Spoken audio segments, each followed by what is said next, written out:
Good morning once again, guys. Today we're going to complete this worksheet. We have last time completed the statement of cash flows. By way of review, we said that in order to construct a statement of cash flows, we need to have the balance sheets of the current year and the previous year and the income statement of the current year. If we have those financial statements, then we'll be able to construct the statement of cash flows. How do we construct the statement of cash flows? What is a statement of cash flow first?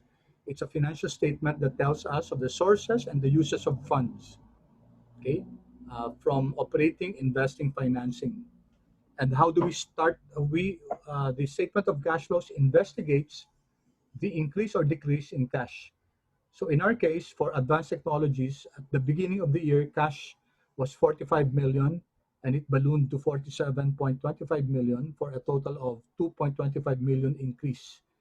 Okay, this is what we're going to investigate. Where did this come from?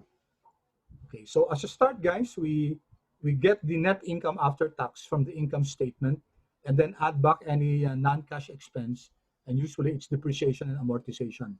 So that takes care of your net income and then convert it into cash flow by adding back this expense that's non-cash.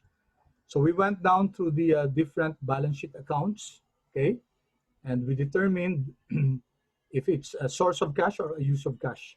By way of summary, guys, if an asset increases, then it's a use of cash. On the other hand, if an asset decreases, it's a source of cash.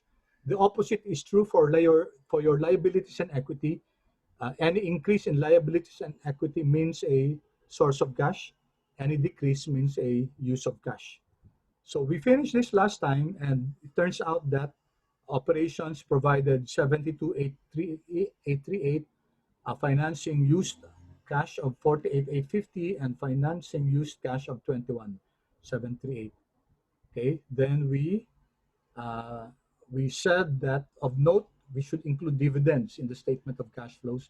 And also, for the balance sheet account for the property, plant, and equipment or fixed assets, make sure to use the at cost figures. If we're not given that, then we have to compute for this using this flow of fixed assets, okay, using the net fixed assets accounts given in the balance sheet. Okay, then we generated our statement of cash flows. Okay, we said that we single out the operating, investing, and financing. We put it in one column, okay? So they're segregated from the rest. And then we added them to get the net increase in cash, which should equal to the difference in the cash at the beginning and at the end. To 250, so we're okay. Then add the cash balance beginning to arrive at the cash balance ending. Okay, so this in a nutshell was our discussion on the statement of cash flows. Okay, let's now go to the other part of this of our worksheet, where we would compute now for our net operating working capital, total operating capital, and the other measures here.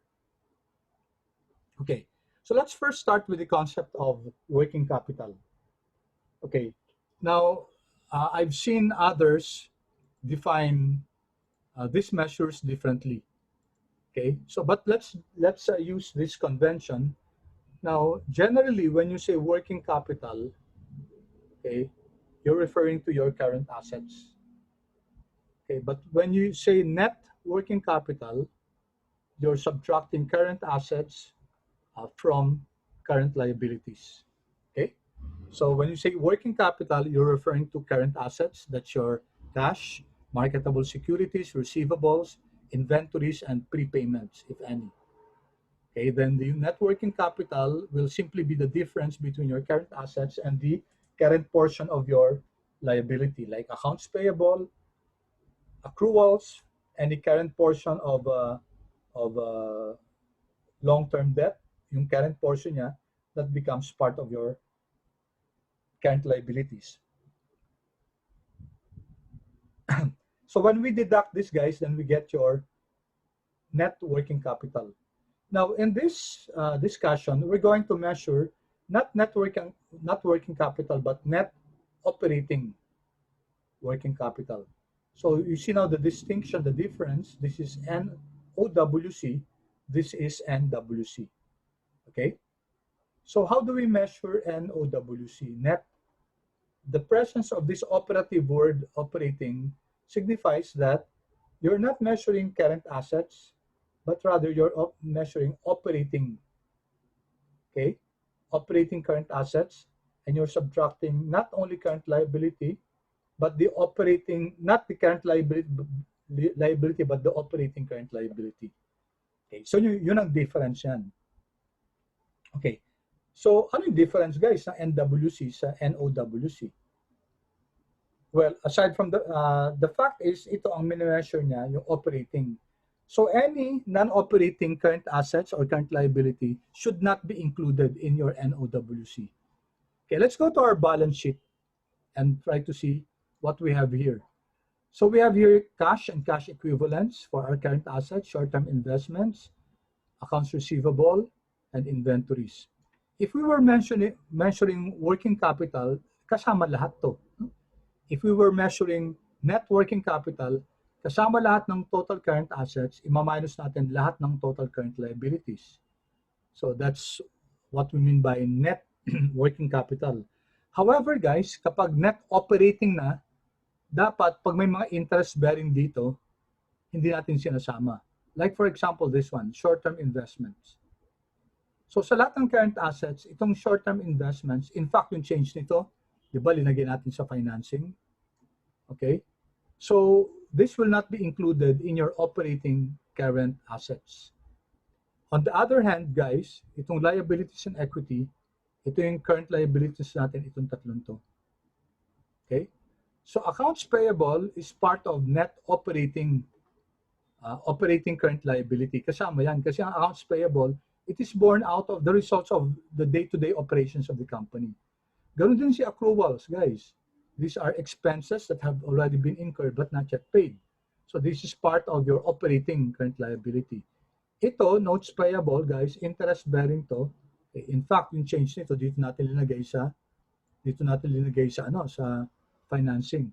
So this should not be part of your operating current liability.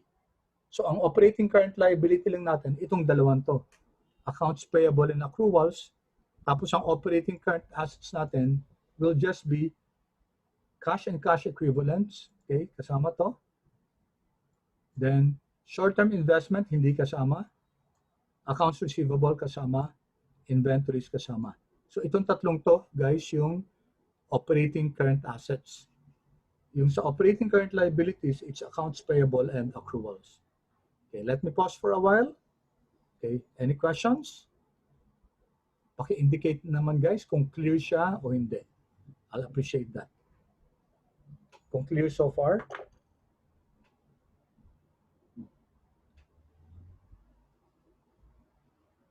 Okay, thank you for your feedback. Okay. The rest, guys, I'm only seeing 4. Okay, thank you.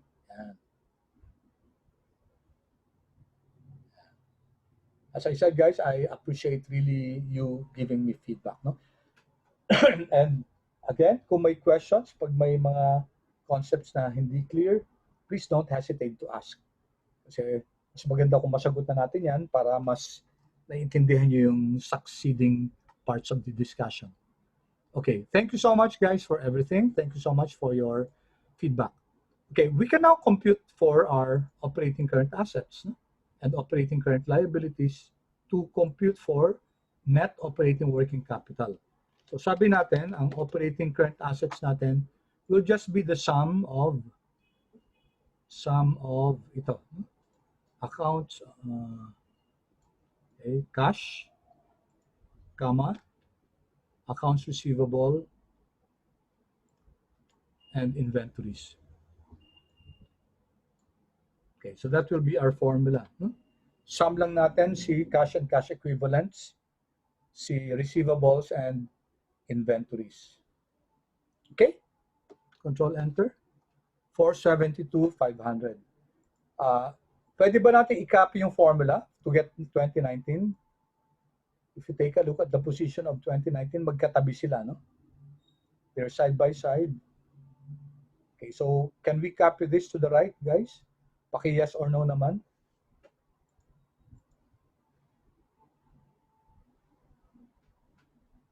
Okay, thank you. Thank you. Okay, so we can copy the formula from 2020 dun sa 2021. Just drag your formula to the right. Okay, so we have 450. So yung operating current assets natin, comparing 2019 and 2020, tumaas tayo ng mga 22,500. Okay, how about operating current liabilities? You have sum ng accounts payable and accruals. Okay, so yung dalawa lang yan, no? Hindi kasama yung notes payable. So that's F36 to F37. Control Enter. Okay. Therefore, our NOWC will be equal to just the difference between this one and this one. 337.50. Lagyan natin ng top and bottom border.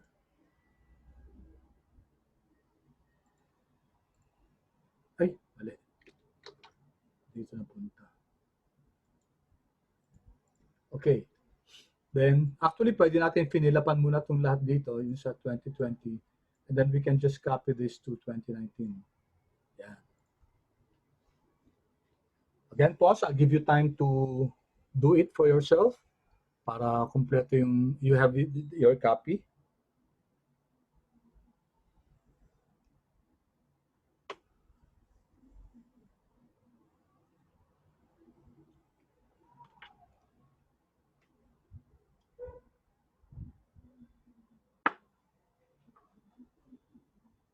And once you're done, guys, paki-chat na lang na okay na, so that I know if I should continue already.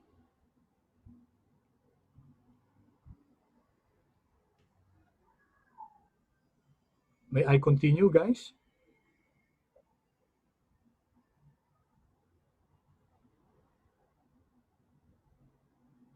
Okay, thank you. Thank you. Okay. All right, salamat ha. The next measure that we're going to do is TOC, total net operating capital. Others call this TNOC or TOC. Pareho lang yan. So others would call this slash TNOC. Okay. Total net operating capital or total operating capital. Now, you notice, guys, that it's NOWC plus your net fixed assets. Pakilagyan na lang dito net fixed assets. Okay, NOWC plus net fixed assets. So, ang mina-measure natin dito, guys, magkano ba yung capital na pinoprovide sa management? So, binigyan sila ng working capital. These are mga current, no? Tapos, binigyan din sila ng fixed assets, yung long-term na assets natin, net fixed assets. So, we can compute for this. Okay, so this is just equal to NOWC ng 2020. And then, net fixed assets ng 2020, we get it from above. Yan. Okay, and then we add this is equal to sum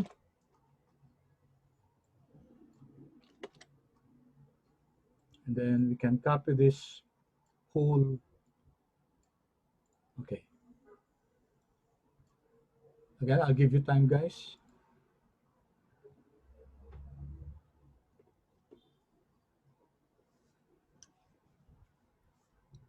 And when you're done, paki-ano ulit ha. Kasi I'm deliberately doing this, guys, kasi baka I'm more afraid of you not being able to follow than taking it really deliberately. No? Pag okay na, guys, kindly chat, no, kung okay na. Yeah, thank you so much, Bench. I was about to answer that question. Okay, good question, Bench. No, thank you so much for that. Is it a coincidence na same sila? Yes. Oh, nagkataon lang, guys. No, nagkataon. The chances, actually, the probability of having this happening is really very remote, no? Nagkataon lang na pareho sila. It should not be, no? Kung tutuusin, generally, hindi nagkakapareho yan. Pero in this case, they're the same. So we can't do anything about it. Basta just be cognizant of the fact that they usually are not the same. Okay, and Bench, thank you for that good question. Okay, clear guys? Clear so far? Okay, so let's move on guys. So na-compute na natin yung total operating capital. Fixed assets, okay, Timothy, it's here, no? Fixed assets ito. Dito natin kinuha sa balance sheet. Yan, ito. Net fixed assets. For 2020, it's 330. For 2019, it's 315.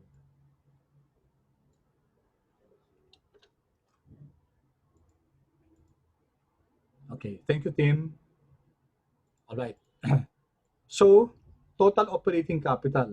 Now, this is a very important concept.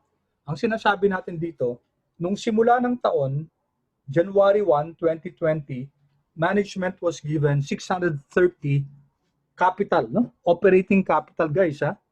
Operating capital to work with. At the end of the year, naging 661,500 na siya. Ibig sabihin, nadagdagan, no?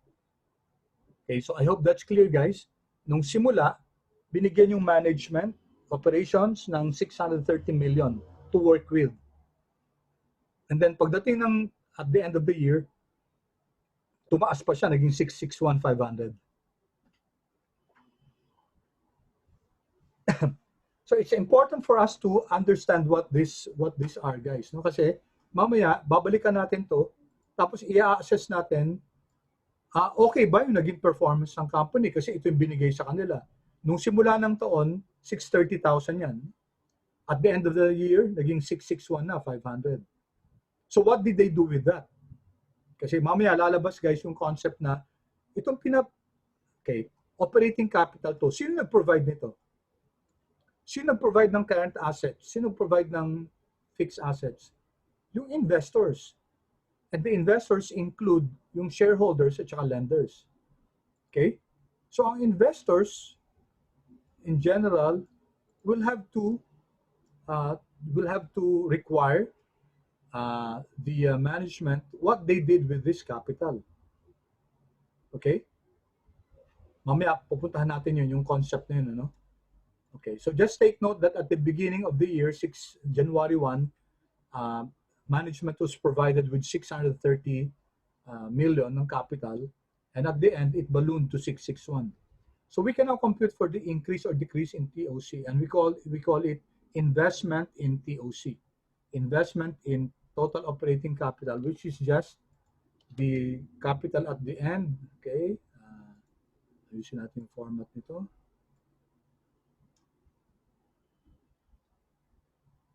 So it's the capital at the ending period, and then at the beginning period. Okay. So how much was invested? Yung additional na investment in operating capital. Yan.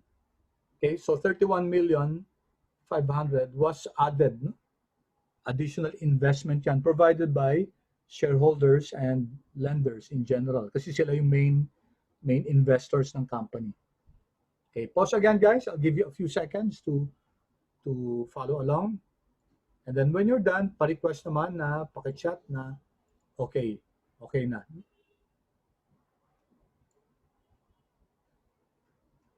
Thank you, Liam.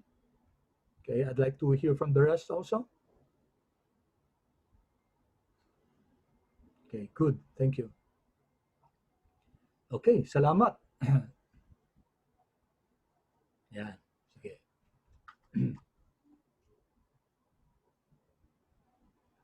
Okay, a few more, guys. Let me wait for the others to give their feedback.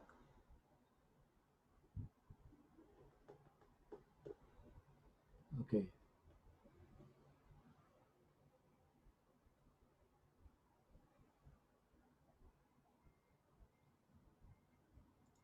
All right.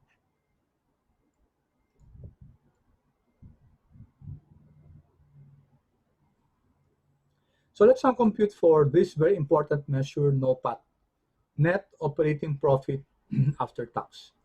So what's that, guys? Ano yung NOPAT na yan? Na-meet nyo na ba yun sa accounting nyo, guys? Paki-check nga kung yes or no. Okay. Have you met this measure, NOPAT? Okay, thank you. Thank you. Yan, salamat ha, salamat. Okay, so it's relatively new to you, no? Yung concept ng net operating profit after tax. So usually kasi hindi yata dinidiscuss accounting to. This is more of finance discussion. Okay, so let's first get the EBIT. Alam natin yung EBIT natin galing sa taas. Okay, EBIT here, 99,200. So that's earnings before interest and taxes.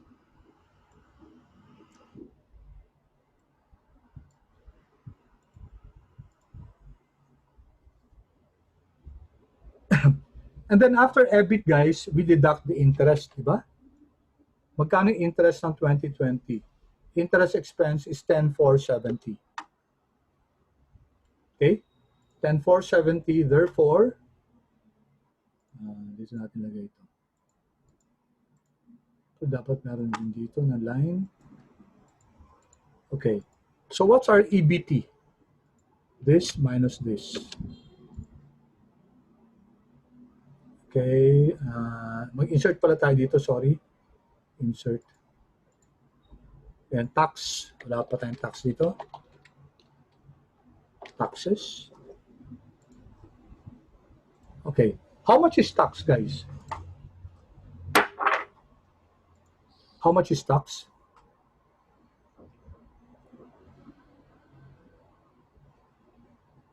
Ano yung tax rate? How much is tax rate?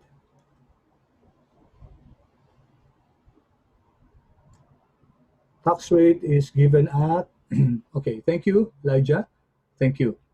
Thank you, Gab. It's given at 40%. No? Okay, let me show you a very helpful tool sa Excel. No? Now, sometimes may mga values tayo. May mga values tayo na na fix, no? Katulad ng tax rate. Usually fix yan. And magbabago lang yan kung may bagong pronouncement, kunyari yung government na babaguhin nila. No? Dati mga 35% yung tax rate natin. Ngayon, it's 30%. No? But for purposes of our discussion, sabi natin, we'll just use this 40% tax. Okay. So, we're going to multiply our earnings before tax to the tax rate. So usually, gagawin natin dito is equal to this one times the tax rate of this one. Yan ang gagawin natin na formula. Diba? Okay. Sometimes pa nga, ito type yung 40%, which is not good. No? Usually sa models, guys, avoid typing absolute values. Mas maganda kung nakalink yan.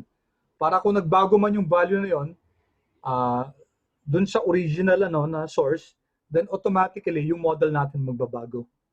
Okay? Not a good practice to type absolute sa formula sa Excel. Okay, so F48. Now, let me erase it first. Okay, ito yung F48, di ba?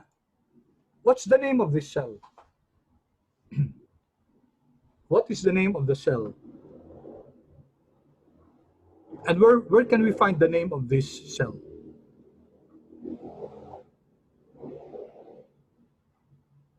Anyone, guys?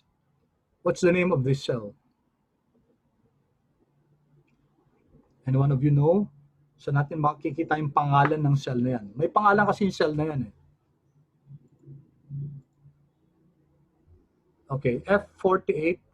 Okay, you're correct, no? Thank you, Liam. Saan natin makikita yung name of the cell? Okay, thank you, Liam. Okay, so here. It's here, guys, no? In fact, ang pangalan nito, if you hover around this, okay, hindali I'm trying to hover. Yan. Okay, if I go here to this cell, guys, F48, and then hover around this yung top left, that's called your name box. No? Yung name box. Ibig sabihin name box, yung pangalan ng box na to. So the name of this is name box. However, guys, you can change the name, okay, and give it a more intuitive name instead of just a generic na F48. So we can change the name of this cell by typing. Kunyari, ang gusto natin tax rate. Okay, so dapat one word lang yan, tax rate, magkatabi. Or if you want this separated, maglagay kayo ng underscore. Tax rate. Okay, I leave that, tanggalin ko na yung underscore. Tax rate. And then, if you press enter, okay, may pangalan na tong cell na to. It's now called tax rate. Okay, anong advantage niyan? Anong advantage ng pangalan na yan?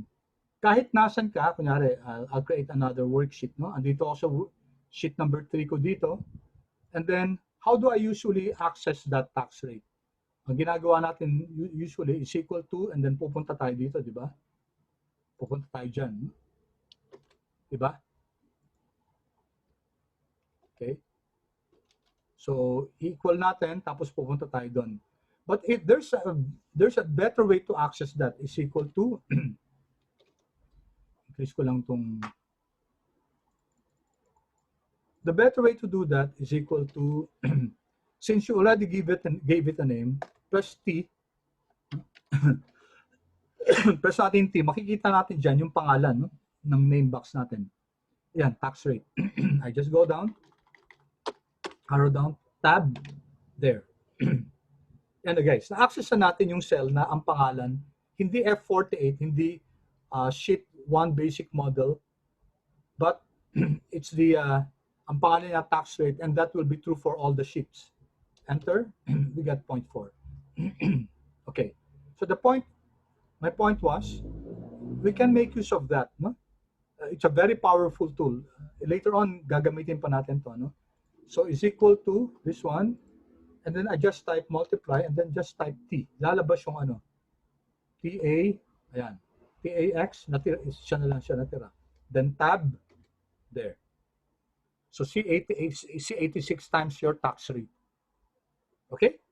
What's good about this is that pag kinapin natin to the right yan, yun na yun, tax rate, pareho pa rin yun. Hindi na tayo kailangan mag-fix ng mga cells, no? Yung i-absolute natin siya, yung lalagyan natin ng dollars. No need for that. Okay, enter. All right, 35,492. Okay, so therefore, our NIAT, net income after tax, is this minus this. So it's 53,238. Okay. Now, I'm going to cheat a little bit by, kasi pag kinapin natin to the right to, then we'll get for 2020, 2019, no? So this is for 2019, lipat ko na lang siya dito. Yan. Okay? So sorry guys, medyo nag-cheat tayo ng konti, ano? Yan.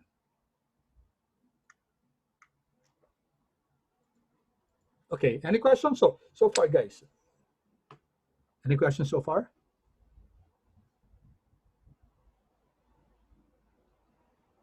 Okay, again, I'll give you a few seconds, guys, okay, thank you. I'll give you a few seconds to copy and then ilipat sa 2019 yung 2019 na ano. Okay, thank you. If you check tax, guys, yan, no, F86 times your tax rate. So nakafix sa tax rate. Okay, share ko lang guys sandali. I'll just get water, then ano ko lang. Please remind me to continue sharing mamaya, no? I'll just get water. Okay, and then no, you cannot continue kasi ano. Okay, let me pause for a while sandali lang guys.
Okay, so sorry about that.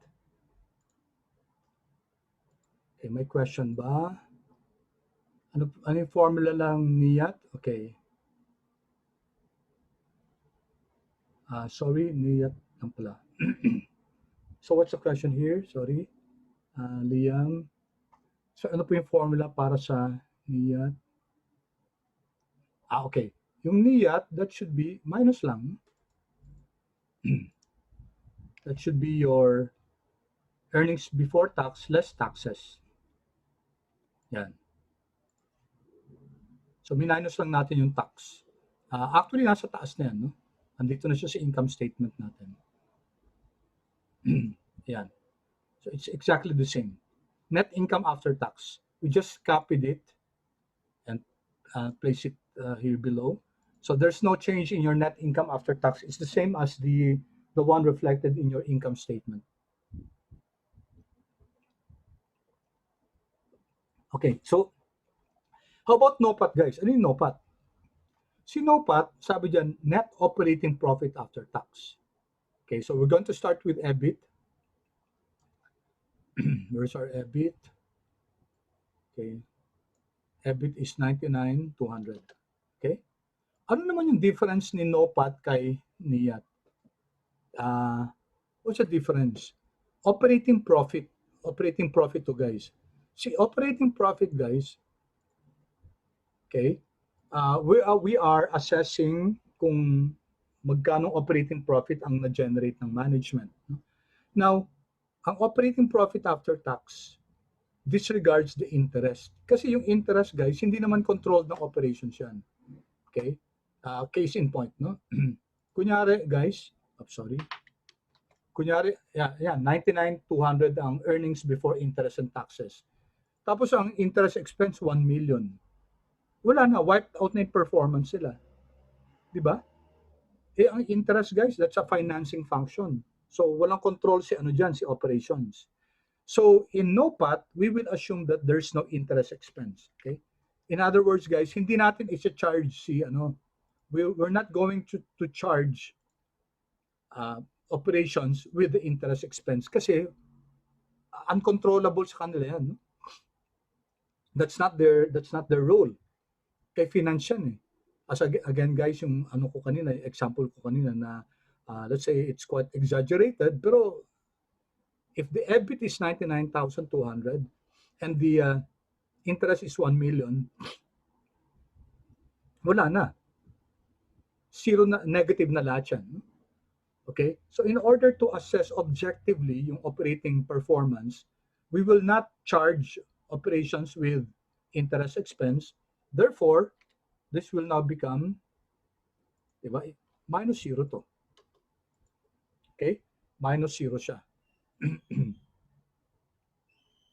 Clear so far, guys? Again, bakit hindi charge si ng interest expense? Kasi hindi niya sakop yan, hindi niya kontrolado yan. Okay? Yung mga operating expenses, kontrolado niya, no? Ng operations, but not interest expense.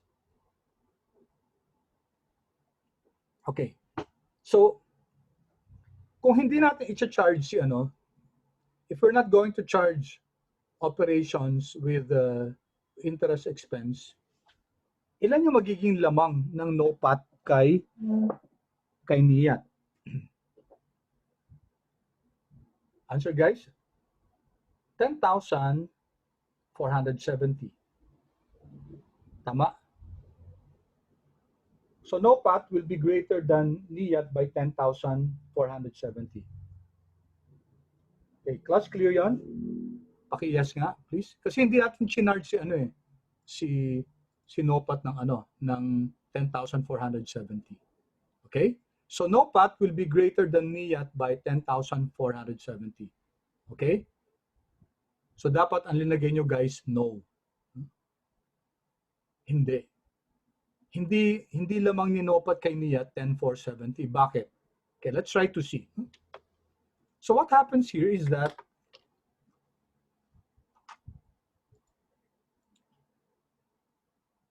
yes, yeah, tama ka, Liam. I'm about to go here now, no?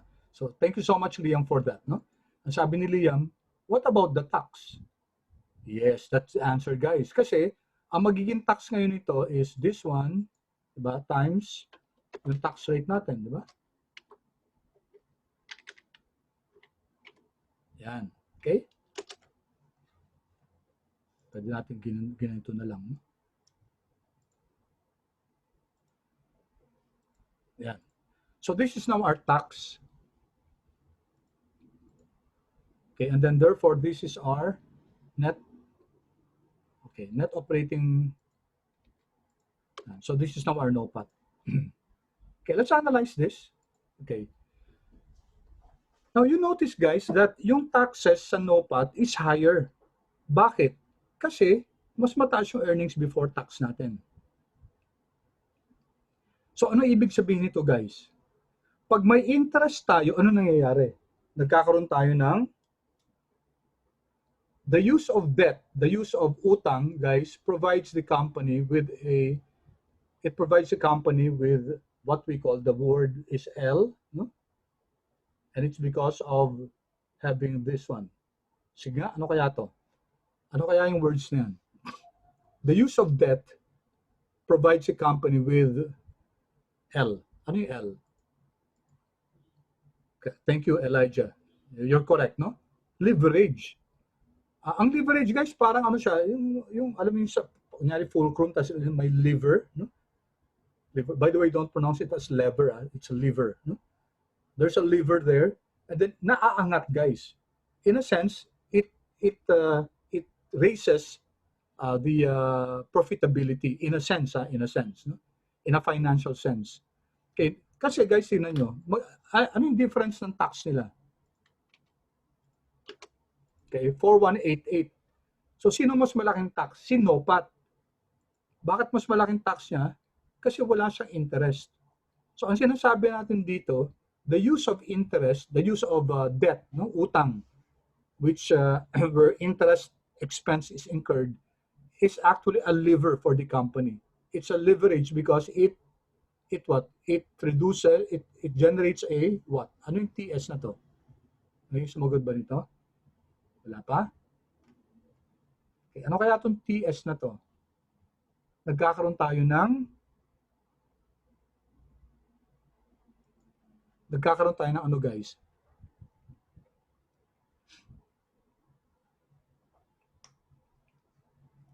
TS, that's your anyone?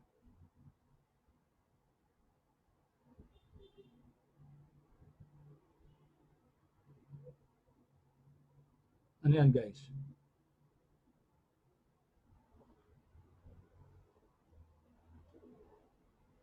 Three letters dito. 3 letters lang to.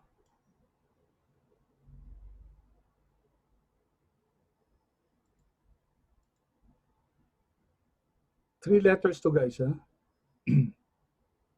Tapos ito, 7 letters.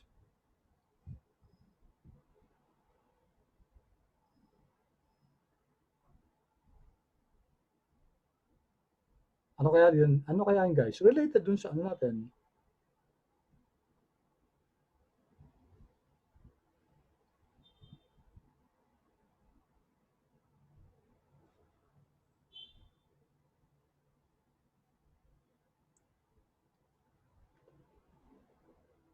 Try, guys, try.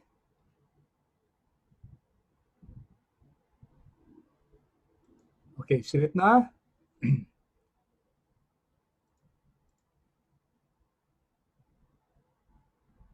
Mahirap yung question ko, ah.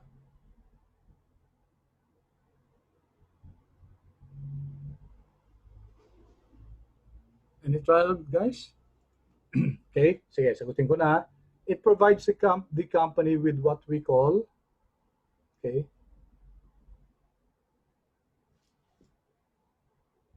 saan to? Okay, it provides a company with, hindi pa tapos to kasi yun, tax savings. Nag-iisip kayo ng TO, ano? Hindi ko pa nga tapos yung gawin ganun, eh. Okay, talaga, oh. Sino siya nag-iisip ng TO? Aminin, guys. Aminin. Hala, walang sumasagot. Thank you, Petrin. O, si Petrin lang yung honest. Pambira naman kayo.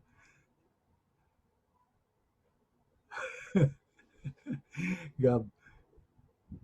Ginano ko lang, sinuspend ko lang. Hindi ko pa tinapos na ganyan. Okay, so thank you. Julian. Okay. Sorry na. Sorry na. Okay, tama yun guys, tama. Na-joke ko na naman kayo, no? So it's not tax, it's tax savings, okay? Nagkakaroon ng tax savings. Bakit? Tingnan nyo guys, yung NOPAT natin, mas mataas yung tax kasi hindi gumamit ng interest. Ito naman, gumamit ng interest, mas mababa yung tax. Okay? So again guys, babalikan natin to in the future yung leverage na yan, ha? Kasi importante sa atin yan. So yung paggamit ng utang guys, may advantage yan. Okay. Well, for practical intents and purposes, kung may project na maganda tapos walang pera yung company, hindi naman pwedeng sabihin na lang na wag na lang kasi wala tayong enough cash eh. Sayang, di ba? Eh kung makakautang naman para ma-finance ng lenders yung creditors yung project, you might as well go for it. Diba? Kasi kunyari interest lang 8%. Tapos ang return ng project 15%. Diba? It makes sense really to borrow kahit may interest pa yan. In fact, as we said guys, yung interest, ang tulong niyan guys, it generates tax savings. Okay? So ang lamang na lang talaga guys ni NOPAT kay NIAT is this one, 6282. Okay? Saan nagaling yun? Saan nagaling yun? Yung balance, yung remaining. Okay? So ito yung interest expense, no? Ito yung interest expense. Hindi lahat yan nagiging advantage of NOPAT over NIAT. Kasi 40%, which is the tax rate, will go to i-reduce si NOPAT ng 40% because of the tax, no? And then 60% na lang yan. So 60% of 10,470 is your 6282. In other words, ito yung lamang ni NOPAT over NIAT. So we're comparing NOPAT, no? NOPAT versus NIAT, no? So si NOPAT, higher yung tax niya, 30%, higher siya, 41, higher siya ng 4188. Higher naman yung net effect, 6282 ang lamang ni NOPAT. Okay, of course, it's dependent on the tax rate. Pag 30% to, yung tax rate, pag 30% yung tax rate, so 3070 yan. Okay, so shortcut guys, kunyari sa exam may tanong, tax rate was 30%. Ang interest expense is 20,000. 20,000 yung interest expense. Ang tanong, by how much will NOPAT be greater than NIAT? Answer, 30% tax, 70% yung syempre yung 1 minus tax rate. So ang lamang ni NOPAT kay NIAT will be not 20,000, okay, but rather only 14,000. Okay? Kasi yung 6,000, okay, mas mataas yung tax ng NOPAT by 6,000. Kasi nagkakaroon tayo ng savings pag dun sa NIAT because of the use of debt or interest. Okay? Okay, I'll pause there guys. Clear ba? Clear so far?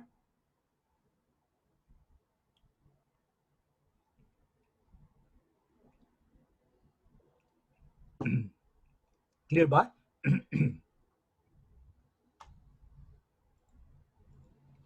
Okay, good. Good. Thank you so much. So for 2019, pwede natin, hindi natin pwede. Ito pala, pwede natin copy ito. Pwede natin Control C, Control V. No. Hindi pa pwede. Okay. Ang ginawa ko kanina dito. So NOPAT guys ng 2019, yan, 94,500. Okay. zero tax. Okay, so ito okay na. 94,500, zero interest. Okay. So if you can see guys, the interest expense is 8,600. Nagkaroon tayo ng tax savings ng magkano? Tax savings ng 3,440. Saan nanggaling yun? It's 40% of yung 86. Ito kasi interest. The other 60% pupunta dito sa lamang ni NOPAT kay Niyat. Okay, so itong breakdown na to guys, that's your total interest expense. Okay. Any questions guys? Any questions? Clear ba tayo so far? Paki-chat please.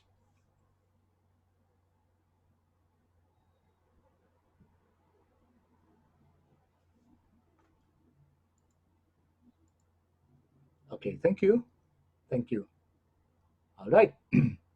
So guys, importante sa ating NOPAT, mamaya babalikan natin tong NOPAT na to. Kasi because it's the operating performance, no? Take a look at it as a net income din. Kaso nga lang, hindi natin charge yung operations ng interest expense. Okay, which is fair, no? Which is fair kasi hindi naman nila control yung interest expense. So, i-measure natin how much did they generate, profit did they generate discounting yung interest expense. Okay, so it's the operating profit ang tinitingnan natin dito, no? Yung NOPAT. Okay, so we can actually compute for the NOPAT. Hindi na natin kailangan ganituin, ano? Kasi ang NOPAT natin, it's just your EBIT less the tax, no? If you take a look at this, EBIT times, ima-minus natin yung tax rate. If this is 40%, ibig sabihin, 1 minus 40%, 60% na lang yung matitira. Okay, so sige, copy natin to. 99,200.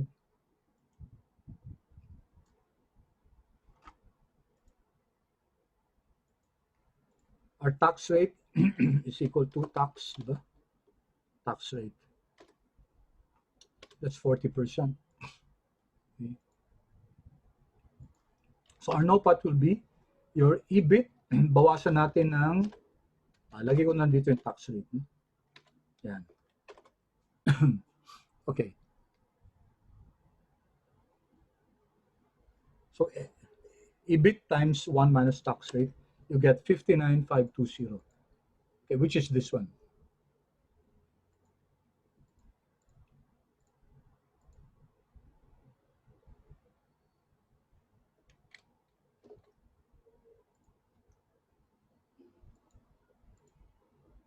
Okay.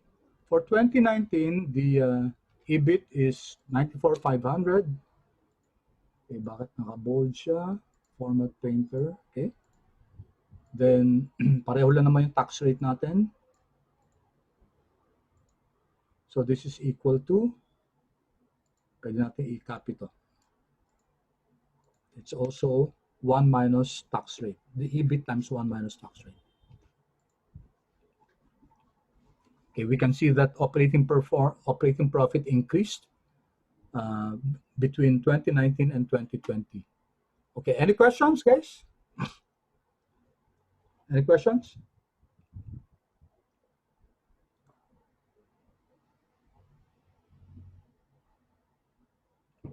Okay, wala. Sige, let's continue. Okay, so we go here, guys, to the free cash flow.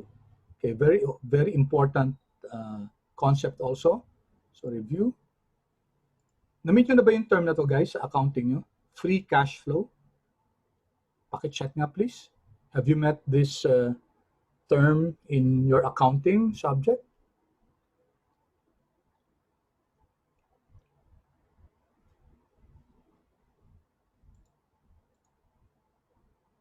Cash flow lang. Free cash flow, hindi. Okay. Okay, thank you. All right, so let's define what free cash flow is. Ano ba yung free cash flow? As the name suggests, guys, free siya, no? Free. Free for what? Define natin. Free cash flow. Free cash flow. These are cash flows. It's a cash flow available for distribution to investors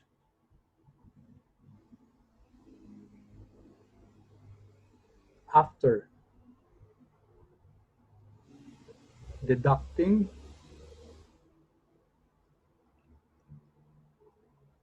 cash flow requirements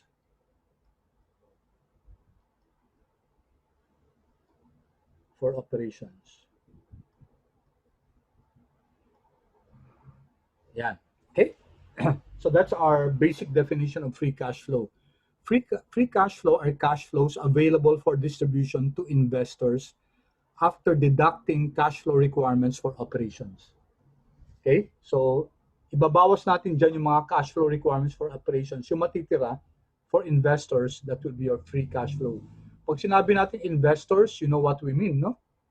Pag sinabi natin investors, this will mean your creditors, yung mga nagpapautang sa company, and sino? Guys, sino?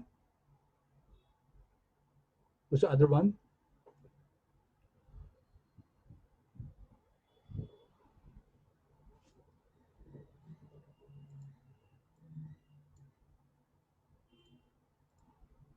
Okay, shareholders. Thank you. Thank you, Jillian. Thank you, Elijah. So, shareholders to.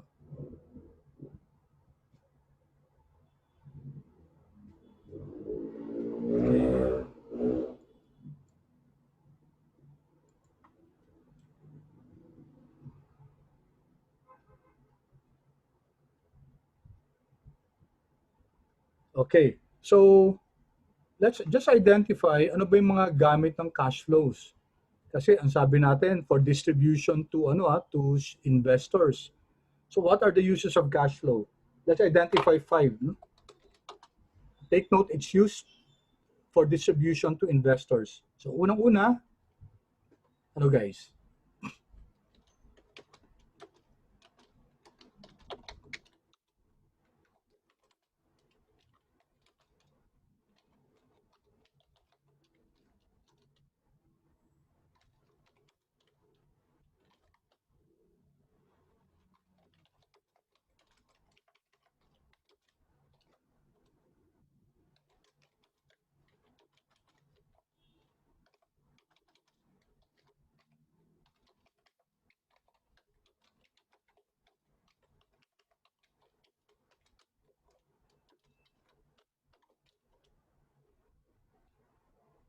Okay, let's first answer the first 4. Ano to?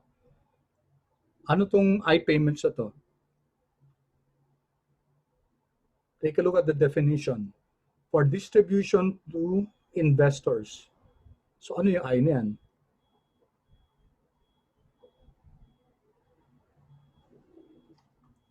Okay, that's your... Yes, thank you. Thank you, Elijah. You're correct. Interest payments. Diba? Kasi for distribution to investors eh. Ang investors natin either creditors or your interest.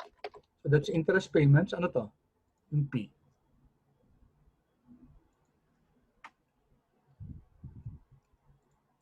Anyone? Yes. Thank you, Elijah. That's your principal payments. No? Principal payments. Yes. And then, number 3, payment of dalawa yung investors, di ba? Alam niyo yan, guys. Payment of debt. Tapos na yung tapos na yung debt, principal na yan, di ba? Okay, so thank you. Thank you for answering, Jillian, Gab, Ali. Pero yung debt na-mention na natin yan, yung principal payments. Okay, Elijah, thank you. That's dividends, no? Kasi for the others, for the shareholders naman, no? Payment of dividends. Dividends. And then ito, guys, number 4. Number 4, that's your... Okay, correct. Thank you, Gab. Perfect. Let's buy back shares of stocks. Buy back. shares of stock. Which is also called, guys, anong tawag doon? Ano to? Anong tawag sa stocks na binibili ulit ng company? Kunyari si Jollibee, binili niya yung mga shares of stock sa market. Sarili niyang company yun, di ba? That's buying back the shares of stock. And there are reasons for that kung bakit gagawin ng company yun. And that's also called, and one, na-meet yun na ba yung term na yun? It's called your treasury stocks. Okay, treasury stock. And then last, guys,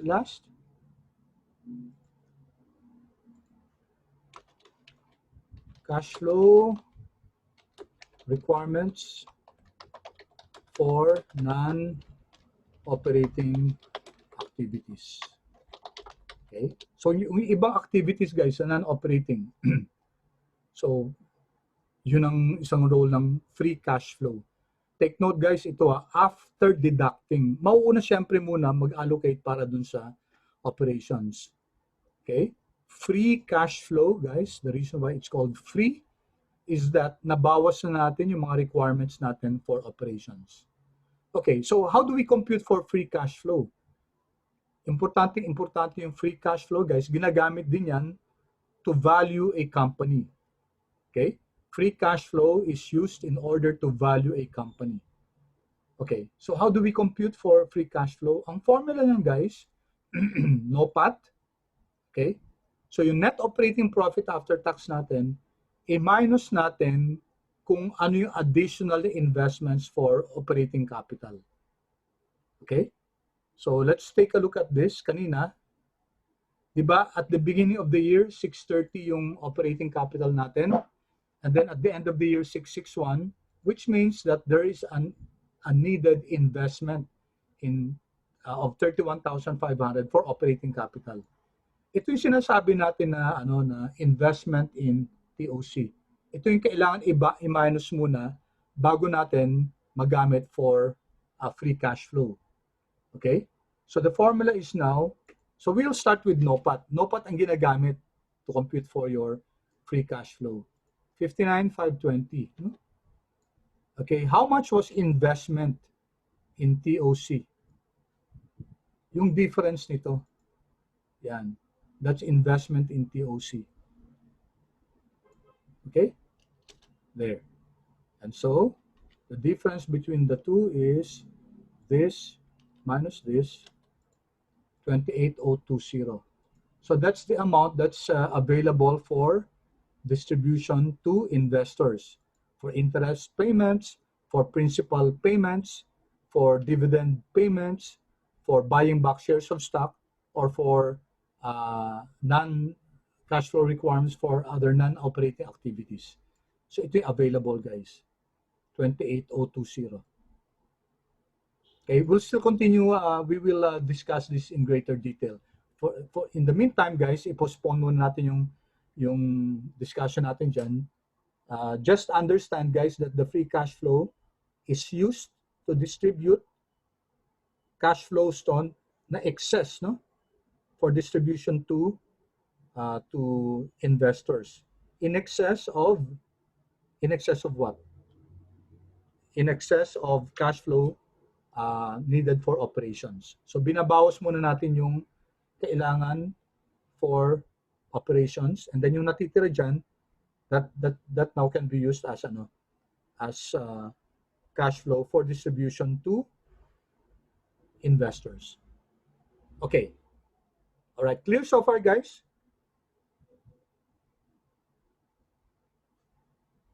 Paki-chat nga, guys, kung yes, kung clear so far. Okay, we're down to our last few lines na lang, no?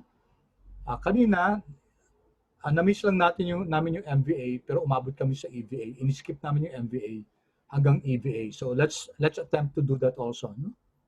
Okay. All right, let me see. Okay, thank you. Thank you for your response. Okay, so ito may kwento to, guys, ha? Okay. So magkano yung operating profit na generate ng management? 59,520, 'di ba? So okay ba 'yan? Okay ba yan? Well, it depends, no? I-measure natin. Okay? So, by the way, guys, no? It's very important for us to understand what ROIC is, return on invested capital. Napakahalagang measure yan, no?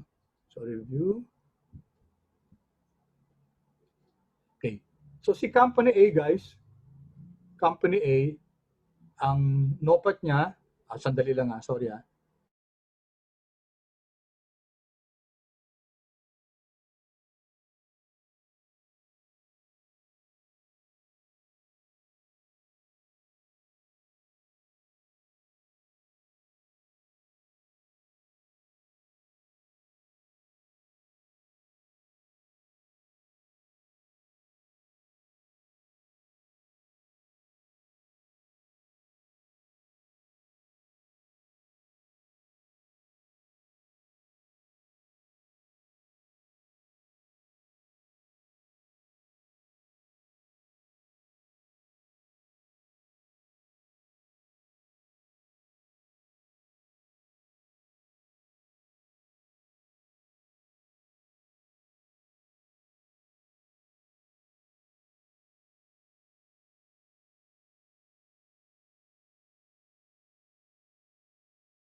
Okay, apologies for that interruption.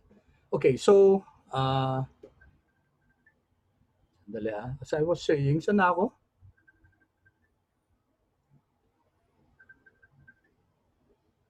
Where did I stop, guys?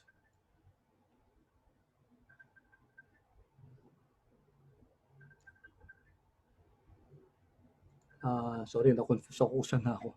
ROIC, okay. So, ba't ba sinulat tong A? What was I about to write here? Okay, sorry. Thank you, thank you. Okay, tama. Okay, si Company A, guys, okay, sabihin natin ang NOPAT niya, no? Remember, operating profit, no? Importante yon kasi gusto natin malaman kung 59,520. Si Company B, ang NOPAT niya, guys, NOPAT ni Company B is 80,000. Sino mas magaling? Sino mas magaling, guys? We might be tempted to say, mas magaling si B, no? Mas magaling si B kasi ang ang ano, ang ang NOPAT niya mas malaki. Pero teka muna, guys, hindi pa pwedeng basta-basta ganyan lang yung pag-compare. Yes, thank you, Julian. Tama, It depends on how much was given to them as So kunyari ito, si Company A, ang binigay lang sa kanya is total operating capital. Okay, ang total operating capital lang na pinrovide sa kanya is 10,000. Example lang to Si Company B, ang binigay sa kanya 1 million. Oh, obviously guys, di ba? Mas magaling si A. Okay? So hindi natin basta-basta tinitingnan lang yan sa NOPAT. Tinitingnan din natin, the whole picture is, okay, magkano ba binigay na operating capital sa kanya? Okay? So that's the important question. Kasi from the looking at the surface, para mas magaling si B. But no, guys. 1 million ang binigay sa kanya ng operating capital. Ito, 59,520 yung NOPAT niya, pero 10,000 lang binigay sa kanya na capital. So B, definitely A was a better performer. Okay? So you just don't look at it singly, just dun sa NOPAT na yan. So we have to take it into context. Kaya importanteng ratios, guys. Hindi pa pwede yung just by looking at one figure, just by looking at the net income after tax, just by looking at the sales. Sales ito 1 million, isa naman sales 10 million. Teka muna, ilang assets ba yung binigay dun sa isa? Okay? So you look at it holistically. That's the importance of financial ratios. Okay, so here, sabi natin, okay, at the start of the year, ilan yung binigay na TOC sa company? At the start of the year, January 1, no? January 1. Binigyan si advance ng 630, okay? 630,000 na operating capital. So this is your total operating capital. With that, okay, at the end of the year, naging 661 na yan, ano? 661,500. Ang gagamitin natin ng pag-measure, guys, ito, yung beginning. Okay, so parang start of the year, 630 binigay sa kanila, magkano yung generate nila na profit for the operating profit for the whole year. Okay? Others would do it, i-average nila yung beginning at saka ending. Pwedeng kunin yung beginning at saka ending na yan. Okay? But for our purposes, gamitin lang natin yung beginning capital. Okay? So isipin natin tayo yung management, for example, binigyan tayo ng operating capital na 630 at the beginning of the year. Tapos, anong nagawa natin? At the end of the year, nakapag-generate tayo ng NOPAT na nakapag-generate tayo ng NOPAT na 59,520. Okay? 59,520. Okay? Ito yung binigay sa atin na capital, 630, capital provided by investors, creditors, and our shareholders. Tapos na-generate natin to na operating profit. Take note, guys, NOPAT ang ginagamit natin. Mas favorable sa atin yun kasi NIAT will pag may interest, mas mababa yung kaysa NOPAT. Okay? So, okay ba tayo? Okay ba? Then we ratio, no? Kunin natin yung ratio. Magkano ba yung nakikita natin na NOPAT per peso of operating capital? So, we call that ratio, we call that measure as your return on invested capital, which is actually equal to your NOPAT, okay? And then our beginning capital, magkano yung beginning capital natin, guys? Andito siya, here, no? 661 yung ending. Ang beginning, 630. Okay. And then, all right. So, we get the quotient of this, 59,520 ang operating profit natin divided by dun sa binigay sa atin na na beginning capital, operating capital. So, operating profit, operating capital, mina-match natin, Okay, enter. So it's 9.45%.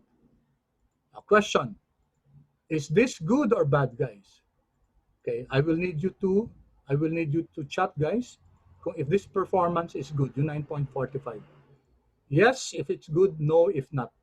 Paki-chat, guys, please. I hope everybody answers, guys, responds. Ano lang yung opinion nyo? Is this return on invested capital okay?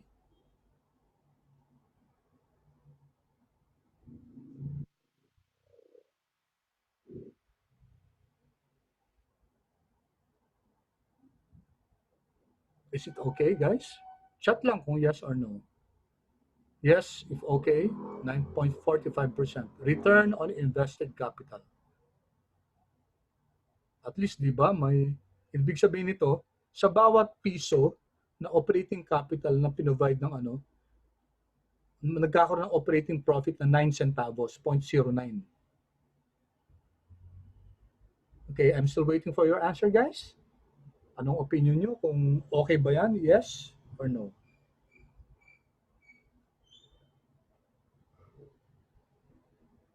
Yes, okay. Thank you, John. Thank you for that answer. So kay John, yes. How about the rest, guys? I would appreciate you giving me your answer, guys.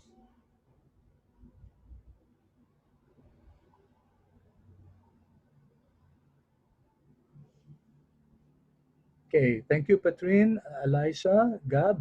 Okay, so apat lang yung sumagot. Sana makita ko rin yung ibang sagot, no? Ibang opinion.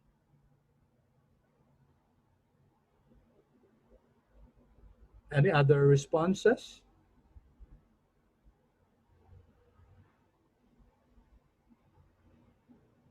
Sana maka more than 10 responses tayo. Come on, guys. Come on. We're running out of time. Ayan. Thank you, Sophia. Okay. Ayan. Josh, salamat. Okay. Thank you, Charmaine. Ayan. Sige. Liam, thank you. Nakalampas na tayo siguro ng 10. Okay. Actually, you know the answer, guys. No? You know the answer whether to say this is a good investment or not. Because the answer is, Okay, paano natin ma-assess kung okay yan o hindi? Okay, you compare this with the weighted average cost of capital. Okay, always like that, guys. So yung return natin, return on invested capital, you have 9.45%. Question, what is the weighted average cost of capital? If the weighted average cost of capital is 12%, then the company is not performing well. The management is not creating value for the shareholders. In fact, it is destroying value for the shareholders because the return on invested capital is less than 12%. If it was on the other hand, shall we say dito 8% daw, no? Sabihin natin ang WACC 8%. So okay ba yung performance? Yes. Kasi yung 9.45% ROIC is greater than the weighted average cost of capital, which is 8%. So if ROIC is greater than WACC, if it's greater than WACC, saan na yung kung kailan naman tayo patapos na saka nawawala itong ano. Where is that?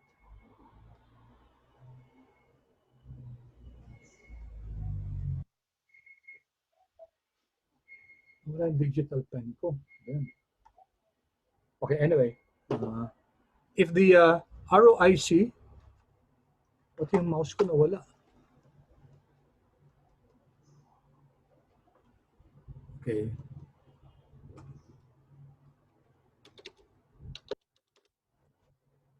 Oh boy, yata, nag-hang. Dali guys, ha? Sorry about that. Okay. Pati mouse, ayaw. Okay, anyway. Ano natin masasagot tong ano. I can't move my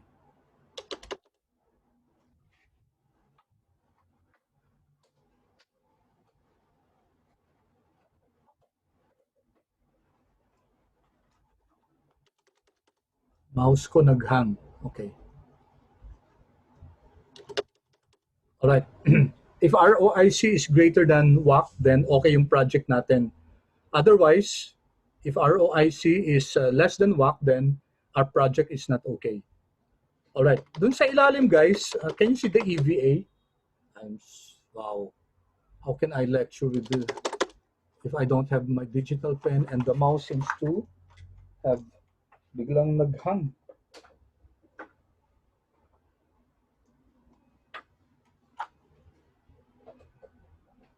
Kailan naman pa tapos na. Okay. Mag-cooperate ka naman please at ayaw mag-ano ng mouse. Oh. The mouse is not moving. It seems to be stuck here. Okay. Sige guys, ganito, no? So, sabi natin, magkano yung NOPAT? 59,520. So how did we assess if this performance was good? We computed for the ROIC. ROIC is 9.45%. If ROIC is greater than WACC, okay tayo. Value was created for shareholders. Another way to assess this is the use of what we call EVA. Hindi ko guys mapakita kasi hindi gumagalaw tong mouse ko. Ano? So nasa ilalim pakitingnan EVA, economic value added. Okay, it's already time guys. May I have 1 minute? Okay lang ba guys? 1 minute.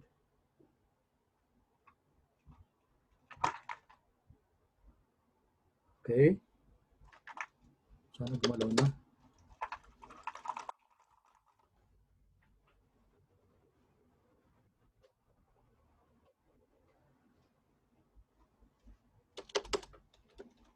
Okay, hindi ko rin mabuksan yung yung oh boy. Okay, so ganito lang guys ha. We measure what we call EVA. So yung EVA guys, it's economic value added. How do you compute it? You have your NOPAT and then ima-minus natin guys yung charge ng paggamit ng capital. Yung TOC kasi hindi free yan. It was provided by investors there's such a thing as opportunity cost. Ano ibig sabihin ng opportunity cost? The investors could have placed their money elsewhere. Okay? So magkano yung TOC na binigay sa management? 630,000. Okay? So magkano yung i-charge natin for the use of capital?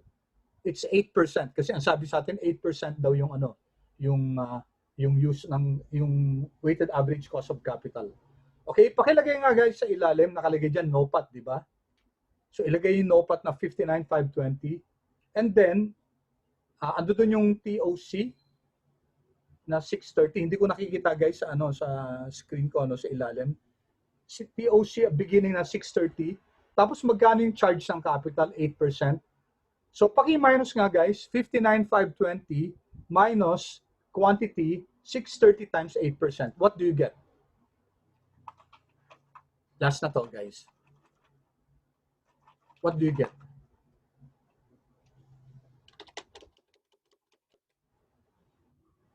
Pakiyaw na lang guys, hindi ko ma-access yung chat eh. My mouse is not working. Paki-sabi na lang please, paki-unmute na lang. Hello po, sir. Yes, oo. Ano po? 9,120 po yung EVA. 9,120. Okay, so you subtracted 59,000 minus 630 times 8%? Apo. Okay, so 9,120. Ano ibig sabihin nun? Economic value added, guys, 9,120. Pag positive yung EVA, guys, okay, value was created. Pag negative yan, value was destroyed. And notice, guys, last statement, the ROIC will always agree with the EVA. Kapag sabi sa ROIC na kunyari 9.45% greater than WACC siya, value was created by company. EVA will also result into the same result, no? Positive yung EVA niyan kasi mas malaki si ROIC kaysa kay WACC. Okay, so with that guys, thank you so much. I'm sorry for the extended time. Up to now hindi ko pa ma-access yung yung mouse, hindi gumagalaw yung ko guys. Just in case guys na hindi ko ma-record to, although naka-record, I don't know how to stop this. No? I'll just ipopost ko na lang guys yung recording namin dun sa kabilang section. I hope you don't mind. Pareho lang naman yung laman nun. Okay, with that guys, thank you so much. Maraming salamat and tama naman 11 to 12:30 tayo. Okay. So thank you so much. God bless you guys. God bless everyone and please take care. Keep safe all. Thank you po. Thank you. Thank you. Thank you. Thank you po. Thank you.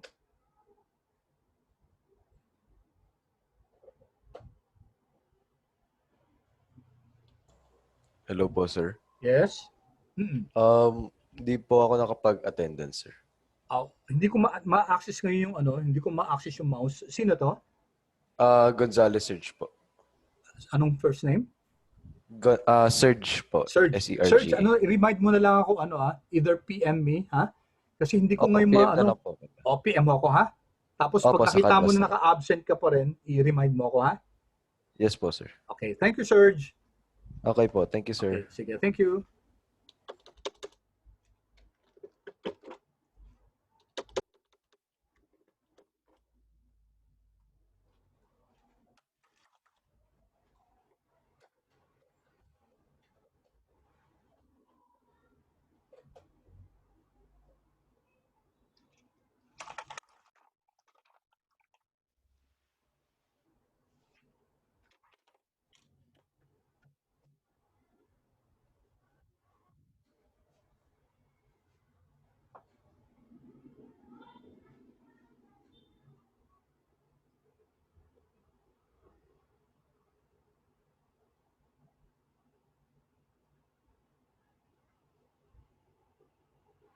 You haven't touched your food. Yung pa kinakain food mo, Simon? Simon? Ay! Ay! Ay! Ay! Ay! Ay! Ay!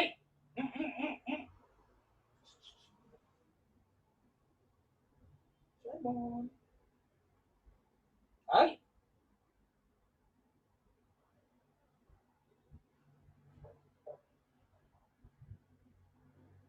Ay!